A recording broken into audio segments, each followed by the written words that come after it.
Morning, everybody. Welcome to Sales Chatter. I'm your co-host, Ryan Mohammed. My amazing co-host with me, Jeff Dickinson, CEO and founder of RGTX Logistics Solutions. Good morning, my friend. How you doing this morning? Good, man. How about you? I'm doing great. We were just talking about how like this week has been flying by so much.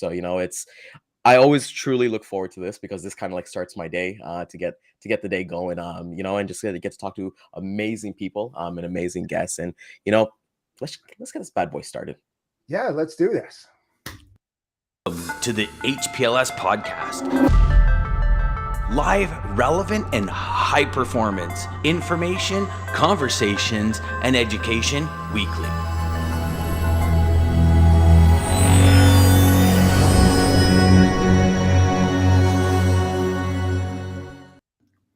Boom, there we go. And Jeff, yesterday when we were chatting on our episode yesterday, when we talked about like the three habits and things like that, it actually got me thinking quite a bit. Yeah. And I appreciate you sharing that because it's a lot of people are like we said, we're talking about New Year's resolutions and we're talking about different things, but it's like, once you kind of build those habits and you're continuously growing every single day by being consistent. And the one that stuck out the most for me is having empathy for people. And I want to thank you for that because like that was for me, that was like, wow, it's those things that we don't think about.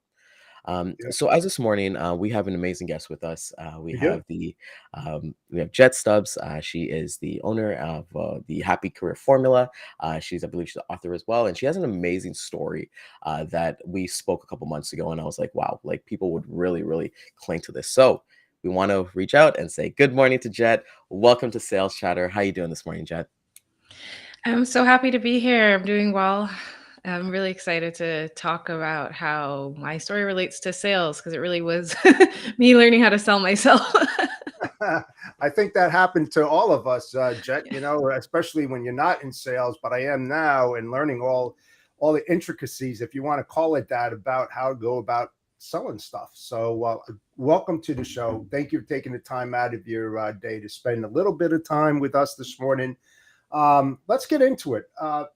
Tell everybody about your background. How did everything evolve where you are right now today?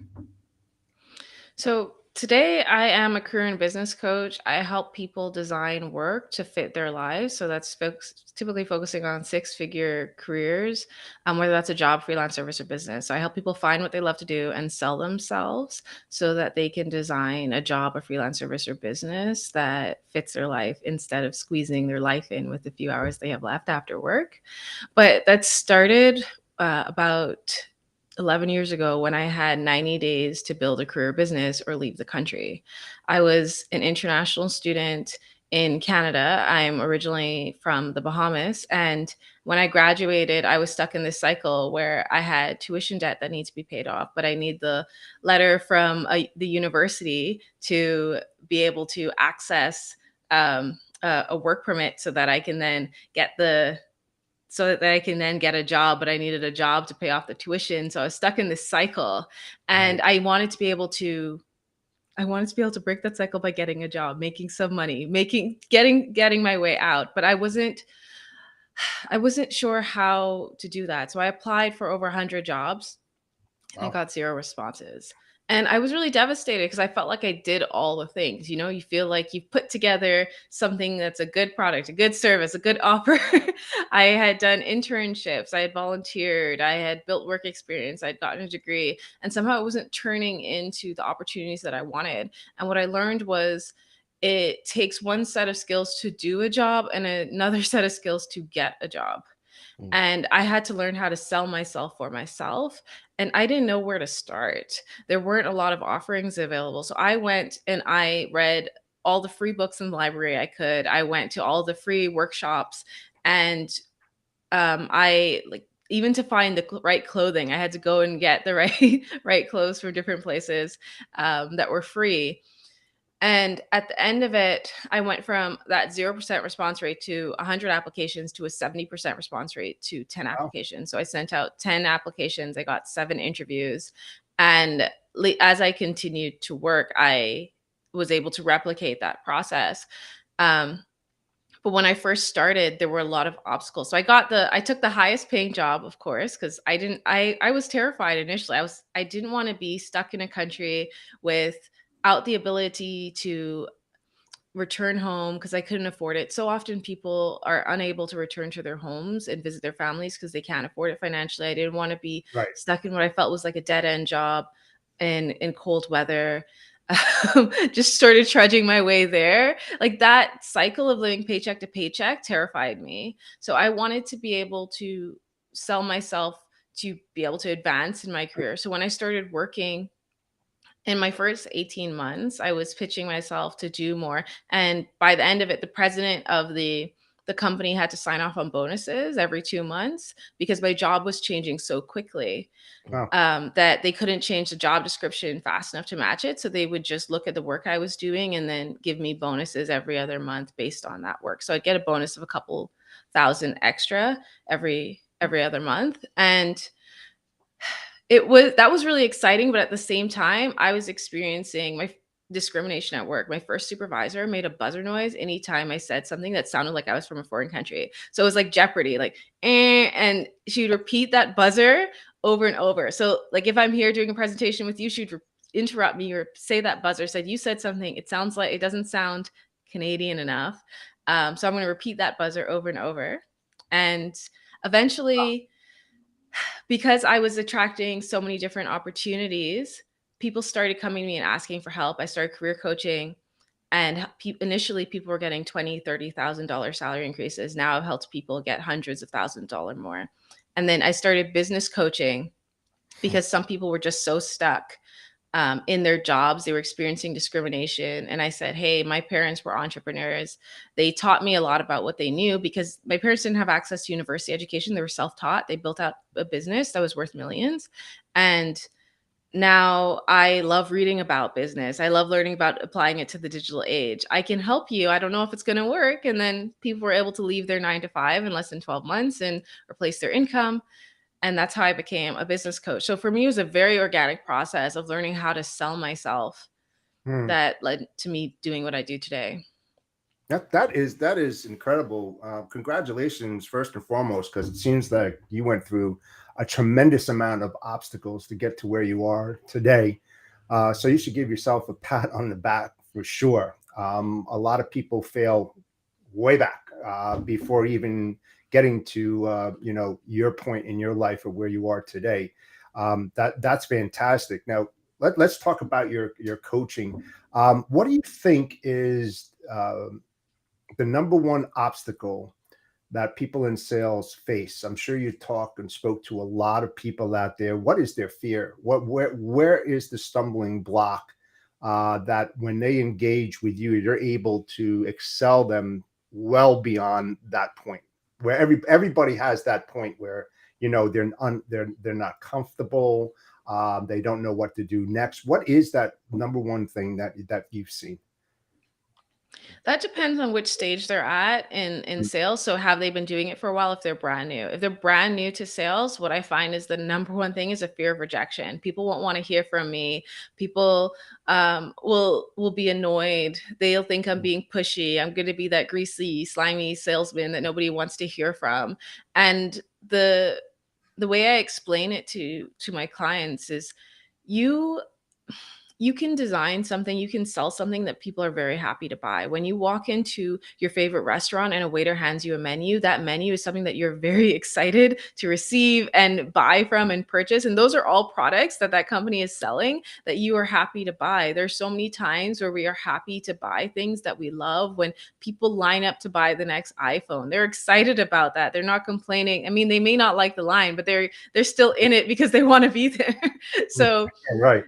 there's so many times when we buy things that we love to buy, and instead of focusing on all of those negative sales experiences, focus on those positive ones and try and replicate those, because you can offer something. If you're solving a problem that people want solved, they'll be happy to work with you. They'll be happy to pay you. Now, if somebody is further along in the sales process and they've sold to a few people, but the message just isn't getting out and they're getting a lot of rejection, they've gotten comfortable with rejection, and now they're trying to shift it to some yeses, then I find the main thing is they're not really telling the story arc of how this product will transform somebody's life or how this service will transform somebody's life. They're not going and hitting those fears, obstacles, and questions that the person has about why isn't this working, or why am I stuck in this place? Why can't I move? Why can't I improve from this situation? Mhm. Or and they're not saying how their life will transform at the end of it. They're not painting that picture because they tend to focus on the middle part, like how the product will help or what it does, instead of telling the life transformation. So when I talk about what I do, like when I first built out a course, for example, I initially started by saying you need to learn this aspect of resume design. And that was the module, that was the name of that learning module. And then I realized I need to say resumes that convert strangers into your super fans. That was a much more Yeah. attractive title because Mhm. that's the story arc that people want to hear. They want to hear, that's what it does. It gets you from a place where your resume is on the rejection pile to something where it's working really well. It's the same thing for product and service descriptions. When I work with people for product and service descriptions, I said,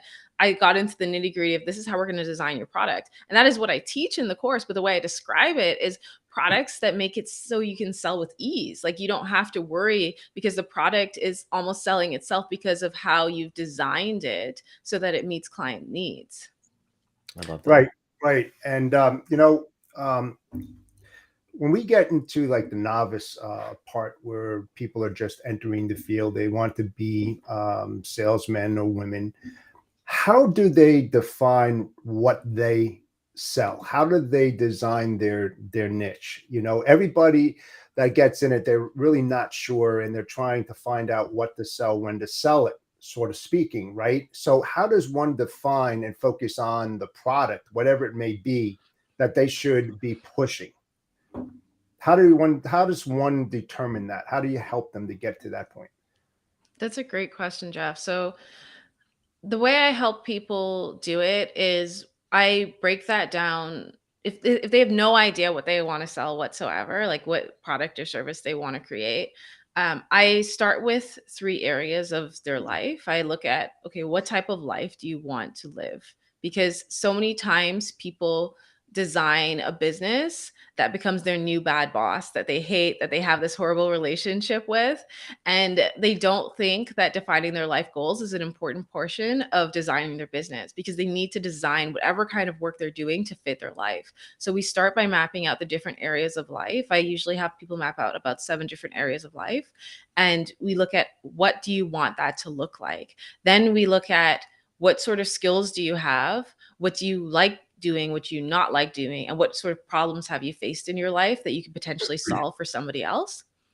Um, and then we look at market demand. So out of those skills that you like using and those problems that you have solved for yourself, what which ones can make the most money? Which ones Mm. can be structured in a way that support your life goals the most?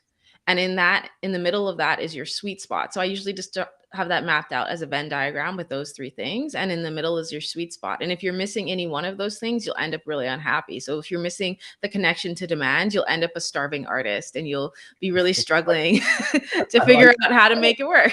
Yeah, yeah. No, that makes that totally makes sense. Now, would you say that sometimes somebody has to get uncomfortable in order to succeed? Yes, because you have to make decisions that you haven't made before. You have to The person who made $100,000 last month made different decisions than you made last month.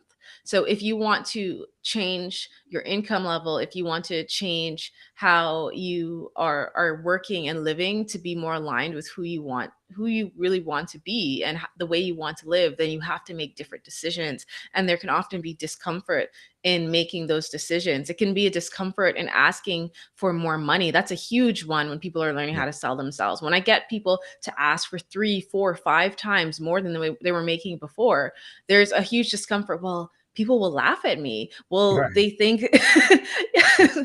they'll think I'm not worth it. They're going to think I'm not an expert enough or I don't know enough. All of these fears come up, and I help people shift how they're thinking about the value that they're delivering, because often they were underpaid to begin with. Mhm. We're Hmm. looking at that, and one thing that you said that really got me thinking was like the whole menu thing about going into a restaurant. You think about that whole experience. I know if my wife, and shout out to my wife who just left a comment, but anytime we're kind of looking at a new restaurant, the first thing we do is, hey, we go check their menu. Okay, we kind of pre-plan what we're going to order before we go in. But when we go in and that waiter or waitress gives us that menu, we're like, maybe we want the chicken wings instead. Maybe we want something different. But I like that. Just kind of give a little bit of context as well for you being an international student in Toronto. For those who don't know, in Canada, the rates for tuition for international students is almost 3 times, 4 times than someone who's actually born in Canada. So for Wow. parents to make that sacrifice, like your parents made that sacrifice for you in the Bahamas to bring you to send you and have you here, and then you kind of like capitalized on that by you had 90 days, you made it work. I want to get into the happy career formula, and I got a question before we actually kind of get into that, because so many times I've read that you shouldn't do your passion as your career, because you feel like, hey, maybe it'll suck the life out of me, or I just won't find it fun. Where do you find that medium or that balance between, hey, my passion project and making a career with it? Like it. So I think that depends on two things. One is, do you get creative burnout when you're doing your passion? Like, do you really tend to get burnt out? Because if you are in that cycle, like I've worked with visual artists and creatives and musicians, and some of them, they get really burnt out if they are tying what they are doing to a paycheck. Other people can do it continuously, whether they're getting paid or not. So that is something you have to think about, because if you do get that burnout, you can still make money from the project, but you may not want to make it your main source of income, because you'll go through those ebbs and flows, or you'll need to manage your cash flow with that in mind. Hmm. The other way is, I encourage people to look for a passion that pays by tying it to like strategy. You need to, that's where you go from that starving artist mindset to really connecting it to demand, market demand. What will people pay for? How much will they pay for? How can you set this up in a way where you're automating as much of the process as possible for yourself as you're selling your product or service? Where can you go instead of finding just one person to sell to at a time, where you can find groups of people to sell to and market yourself to? So you're leveraging a larger audience so that you can maximize your income potential, but also reduce your workload.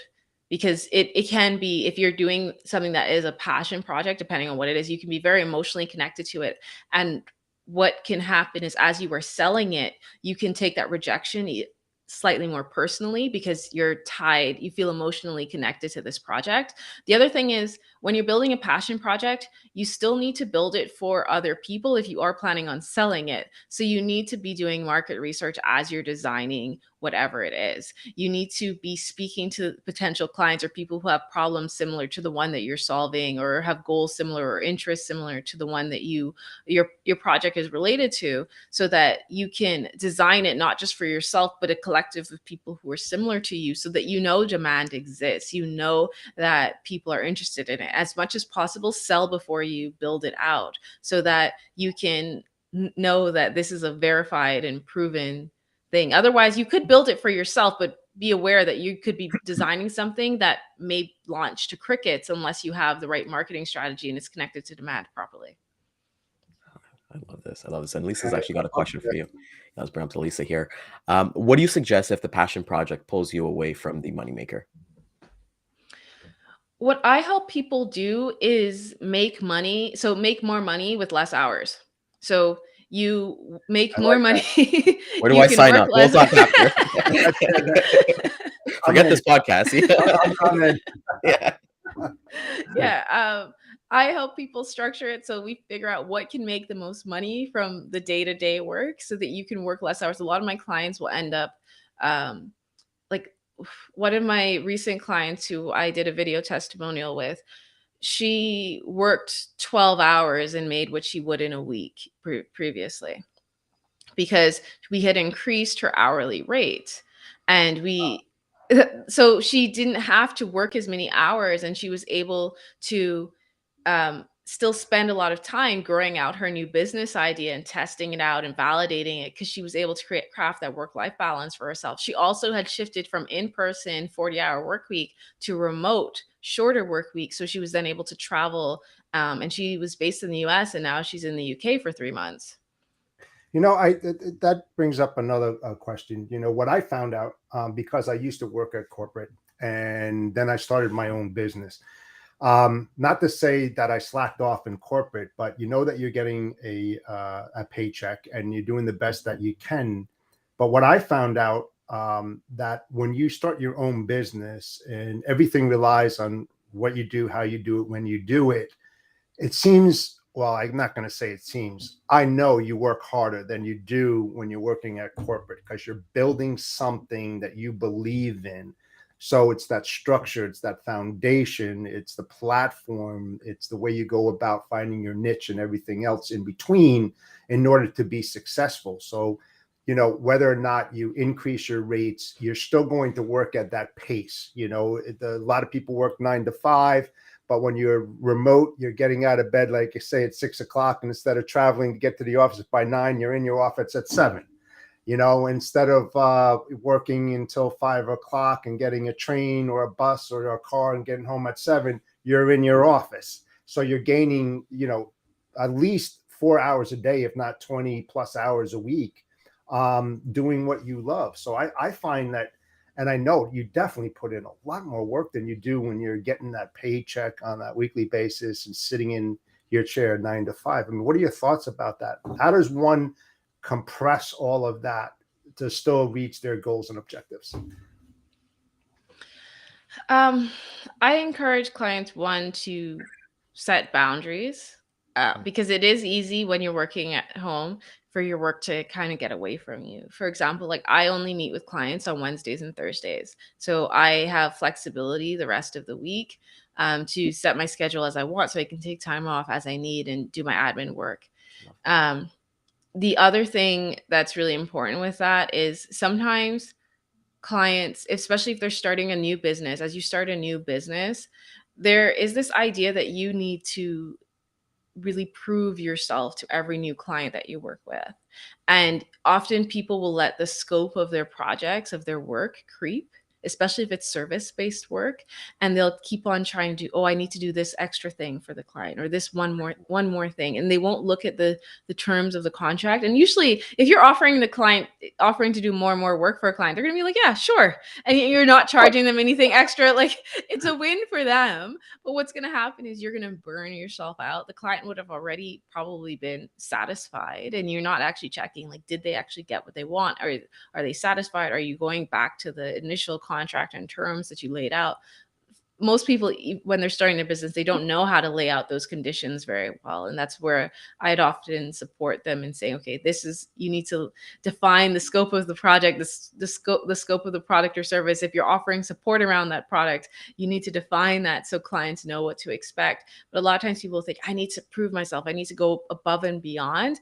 And I'm not saying that you should slack, but often people are way too hard on themselves. Like I've done it where I thought, okay, I'm failing my clients. They're not going to be happy with what I do. And then I get on a call and they're like, you're amazing. I really love how much you helped me. Because we have this internal voice that feels like it's imposter syndrome. We're not doing enough. And so we'll let ourselves work more than we need to. The other thing is, in the beginning, if you don't have support, if you don't have guidance, you can spend a lot of times doing things that will not make you money. You focus on all the wrong activities, and then you fill up these very long days that that don't lead to enough money, and then you think you just need to keep on doing it, and it's all of this trial and error instead of really focusing on the things that are going to get you money now. And that's where I help clients say, okay, what can make you money now, where you can like work fewer hours, have a stable paycheck, and then do all the other things that are going to be a bit more testing and experimenting, so that you can build out a life that is comfortable and not feel like business is this big leap. I like to make clients feel like they're taking baby steps into creating a business and a life that they enjoy, so that it doesn't feel like this one big leap that's this huge risky undertaking where they're going to be fully consumed and exhausted and overwhelmed. It's like, how can we break this out into steps that feel manageable and where you are starting to attract people to work with you very quickly? I don't know Yeah. about you, Jeff, but like I can see why Jet is extremely successful, Oh yeah. based on like this 25-minute conversation because just the values and what you've kind of bring it's crazy. Like I know like even you're kind of like pitching to me. I'm like shit, maybe I should be hitting her up to hit her up, and I love my career. But one thing I kind of read on your website, and I do want you to get into the happy career formula as Mhm. well. But one thing I like that I saw was a testimonial where it was like, okay, when we go from an idea to an offer for a business, one of the examples you had was like food services, right? Somebody wanted to help like soon to be brides with their struggling with their catering for a menu and all that stuff, right? And then the offer was, hey, let's build like a 3-day celebration meal plan, including wedding catering with destination weddings and up to 20 guests and things like that. And I think, when you're very specific about what you truly want to do, no one's going to come out here and be like, hey, I just want to be successful. I want to make $1 million. I want to do things. It's like, okay, what do you really want to do? As Jeff always talks about niches. He always talks about like he'll only work within his niche. If a customer outside of his niche calls, he'll direct him to another SME or something like that because it Right. doesn't fit his soul. But with that being said, Lisa actually has a great question here for you, and I do want you to get into the happy career formula Yeah. after this. But That who was a is good. your ideal client profile, Jed? So I've niched down a bit more recently. I've been working a lot with people who are interested in like international or remote work. So they want more flexibility. And my ideal client is looking, they're in a job right now, but they are looking to create something that's more flexible while they build out a business. So they are more entrepreneurial because I found that a lot of coaches weren't talking about that middle area. They were purely business coaches, they were purely career coaches, but so many people were stuck in this messy middle between a job and a business. The business wasn't making enough money, but they were going to a business coach and they were feeling like the business coach wasn't understanding their day-to-day career needs, like how they were struggling to do all of this work at the end of a 9 to 5. And so I help people get the 9 to 5 down so it's not actually a 9 to 5 anymore while they build out a business that they enjoy. Occasionally, I have worked with I'll have some clients that are purely starting off with career coaching, but those would only be like 6-figure executives or people who are in that space. So if I'm doing just career coaching, helping people find a job, that is because they are essentially entrepreneurs within that business. They are leading, they are guiding the vision, they are doing strategic leadership within those companies, and they are speaking with the executive team. And I help them understand how to build those relationships effectively. So you have to be like, my clients want to be leading and driving the vision of some idea that they're really excited about. Yeah, but I've worked with clients in multiple countries like US, UK, EU, um, South America. It's been, my clients have been all over the place. So I'm going to take a stab at this, and Yeah. I think it's awesome. To our audience out here, what Jet just explained is her niche. This is Mhm. what she likes to work in. I mean, you can. She was passionate about it. She told you exactly what she does. I mean, that's what needs to be translated to everybody out there that is working in their own business of finding that niche, following it, driving driving that passion, and following through on those goals and objectives. You just heard Jet explain exactly what her lane is, and she loves to do what she does. So thanks for that great example. But I know what you do, and those people out there that are considering working internationally in those specific areas, I would say definitely go to Jet because she knows her stuff in that area, and that's what we need to do as salespeople in what we do, whether we're in logistics, supply chain, cosmetics, or whatever it may be. Have that passion, drive that forward, let people know exactly what you do, how you do it, and why you do it, and you'll be very, very successful for sure. Absolutely, I can guarantee that. That's awesome to Yes. kind of think about. And, you know, As we're kind of getting here to wrap up, I want to like just it's just astonishing to me, the conversations that we're kind of having right now, because like this is truly driven, like you just said, everybody in sales, you think about that quote unquote elevator pitch, or kind of like what your script is kind of be, or things like that. But when you define what you do and what you want to do, it's so much better. Oh Can you take us a little bit into what the actual happy career formula is? Sure. So I've touched on it a bit already. It starts off with that desire, so what you want out of life. That Venn diagram that I talked about earlier. So the first component is desire, what you want out of life, because you need to set your life goals because your work will fund your life. And if you're happy with it, it will be something that is funding a life that you enjoy. That is usually the determinant. If you're enjoying the work that you're doing during the day and it funds a life that you enjoy, you're usually content. So the next piece is the skills. If you're going to be doing work that you enjoy, you need to be enjoying the skills that you're using on a day-to-day basis. So what skills do you enjoy using? Which skills do you not enjoy using? But also, which skills are you interested in using? Because there's also a growth mindset attached to that. Which areas do you want to grow in and do something different? And then the third piece of that Venn diagram is what is market demand? What will people pay for? So I always explain it as everybody has a tension between where they are now and where they want to be. And I have this tension, you have this tension, companies have this tension between where they are now and where they want to be. And your gap is your life goals. Their gap are their business goals, their individual goals if you're working with a client.